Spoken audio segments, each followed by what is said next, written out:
paano gumawang simpleng bitag para sa ahas. Maligayang pagdating sa ating DIY guide sa paggawa ng epektibong bitag para sa ahas gamit ang MGA pang-araw-araw na materyales. Para makapagsimula, kakailanganin mong isang plastic na boteng tubig. Mas mabuti kung malinaw, isang matalas na kutsilyo o gunting para maputol ito, ilang paintuladang itlog para makita ang iyong target, isang matibay na pala para sa paghuhukay, at ilang graba para makagawa ng matatag na base. Siguraduhin handa mo na ang lahat ng NGA materials na ito bago mo simulan ang iyong proyekto. Simulan sa pamamagitan ng pagputol sa ilalim ng boteng tubig. Susunod, maingat na ilagay ang iyong pen sa lubang bote.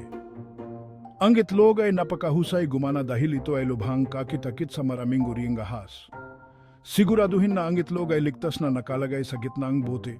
Sisiguraduhin nito na ang amoy ay epektibong kakalat na akit sa ahas papasok sa bitag. Tandaan, mas nakakakit ang pain, mas mataas ang iyong tsansa na mahuli ang ahas. Na gayon, maghukay ang butas sa isang anggulo na sapat ang lalim para magkasya ang bote na nakaharap pababa ang itaas na bahagi. Ipasok ang bote sa butas, tiyaking matatag ito at hindi gagalaw.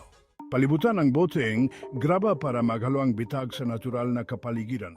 At ayan na, handa na ang iyong simpleng bitag para sa ahas. Ang bitag na ito ay idinisenyo upang maging epektibo at madaling i-set up kahit para sa MGA nagsisimula.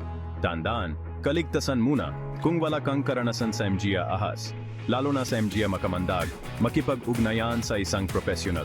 Palaging magsuot ang panangga sa katawan tulad ng guwantes at bota.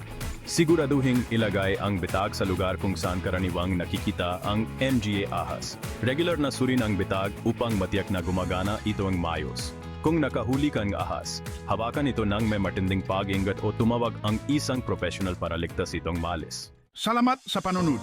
Manatiling ligtas at masaya sa paguli.